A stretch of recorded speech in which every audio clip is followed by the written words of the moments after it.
Bonjour et bienvenue sur cette nouvelle vidéo d'astropixel.org.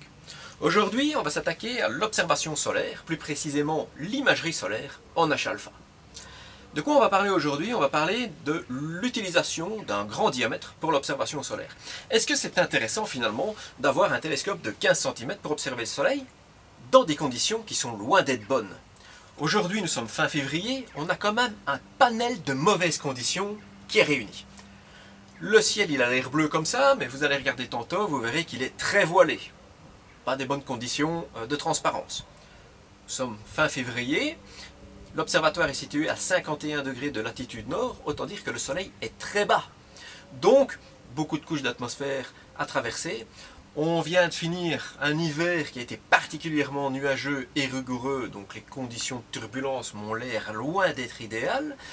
Hier c'était une dépression, aujourd'hui on a une trouée dans une dépression, donc autant dire qu'au niveau turbulence, il ne faut pas s'attendre à des miracles. Et donc, est-ce que c'est intéressant d'avoir un télescope de 15 cm dans des conditions pareilles? Eh bien on va s'attaquer à ce problème-là. Donc on va essayer de comparer 15 cm par rapport à 10 cm. 15 cm, c'est quand même un diamètre magique. On rentre sous la seconde d'arc théorique, donc logiquement, on pourra avoir des détails très intéressants à résoudre sur la surface du Soleil. Et une idée qui est fortement répandue, c'est la suivante, c'est de se dire, mais ça sert à rien d'utiliser un télescope de grand diamètre dans de mauvaises conditions, parce qu'on ne pourra pas exploiter les performances offertes par ce télescope. Donc on va juger pratiquement, on va faire une séance d'imagerie, et surtout on va la comparer avec un télescope de 10 cm. Pourquoi? Parce qu'un télescope de 10 cm, c'est beaucoup plus petit, donc ça nécessite un encombrement beaucoup moindre, ça nécessite aussi un dispositif très léger. Moi ici, je suis obligé d'avoir une grosse monture pour pouvoir supporter le Lune de 15 cm, qui fait quand même à lui tout seul plus de 10 kg. Donc ça demande une installation lourde, alors qu'un petit télescope de 10 cm, voire moins, on peut le placer sur un trépied photo, et en 2 minutes, on peut voir si ça vaut la peine de continuer les observations ou pas. Donc à ce moment-là, énorme avantage pour le télescope de 10 cm.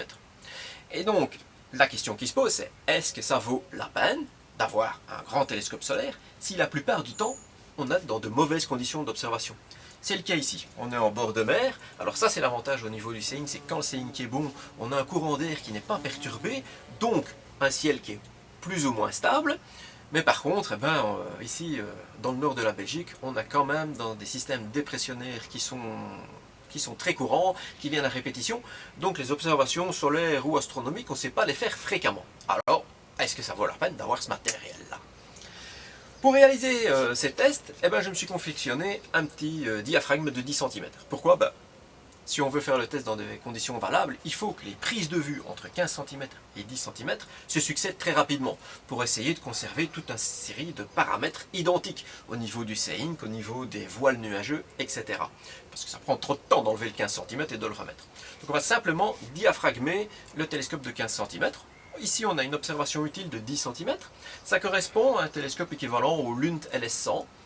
On pourra dire aussi en grosse appréciation que ça correspond à son concurrent, le Coronado de 9 cm de diamètre, bien que le Coronado de 9 cm devrait offrir une vision un petit peu moins résolue, puisqu'il a également une petite obstruction centrale de par sa conception mécanique.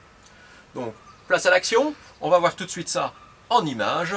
Direction le Soleil, c'est parti, action! Alors pendant que le télescope se met en place, on va quand même revenir sur le modus operandi qui va être utilisé pour cette séance d'imagerie. Donc on va travailler dans un premier temps, on va faire un film continu dans lequel je vais simplement insérer le diaphragme en cours de prise de vue. Ça va nous permettre de voir quelle est l'influence au niveau luminosité, au niveau résolution lors d'un même film, qu'est-ce qu'on peut avoir. Et puis on fera des films séparés, d'abord de 15 cm d'ouverture et puis de 10 cm d'ouverture. Dans un premier temps dans lequel on ne touchera pas au réglage, et puis après on optimisera chacun des films et on analysera un petit peu la résolution offerte par les deux instruments. Donc, le temps que la monture prenne position, je vais chercher le Lund, on va l'installer, direction la prise d'image, et le résultat dans quelques secondes. Bien, alors pour commencer, on a pointé le télescope sur le bord du Soleil, il y a une zone qui est très intéressante ici.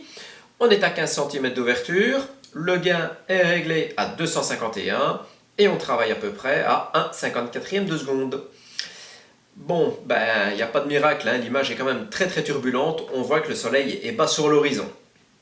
Alors attention, hop, on vient de placer le diaphragme de 10 cm devant l'objectif. Et là évidemment l'image est très sombre. Si on ne touche pas au réglage, eh bien ce sera totalement inexploitable.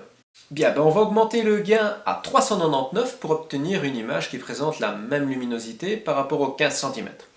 Alors je propose de mettre tout ça dans Registax, de voir un petit peu ce qui se passe.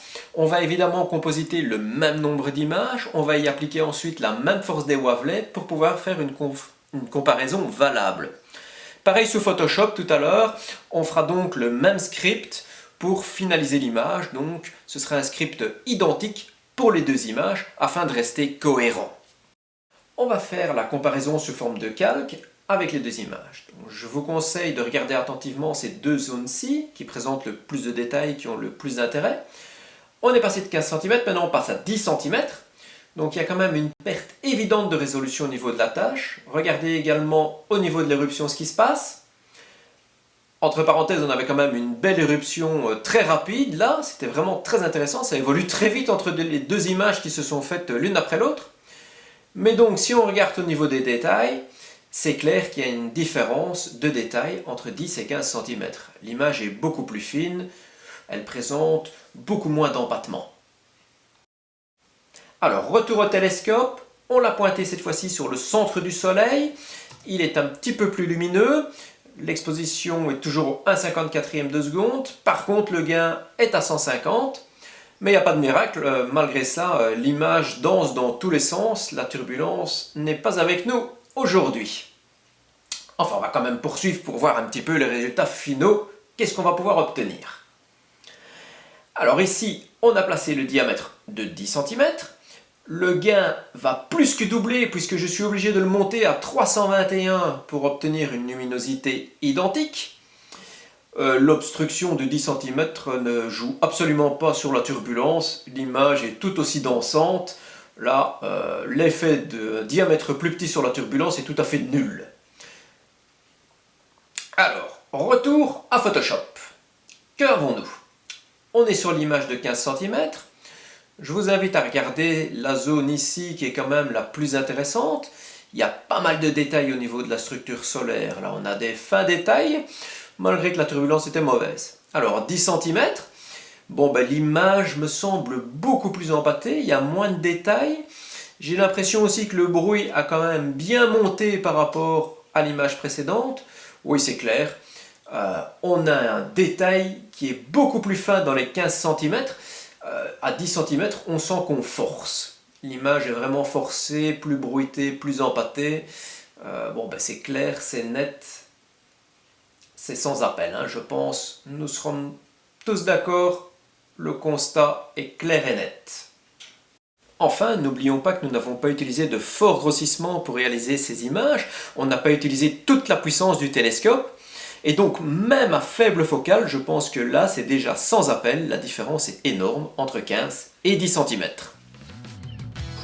Voilà, j'espère que cette petite vidéo vous a convaincu de l'utilité d'avoir du diamètre même en observation solaire. Et je vous dis à une prochaine séance d'observation solaire. Bon ciel étoilé, au revoir!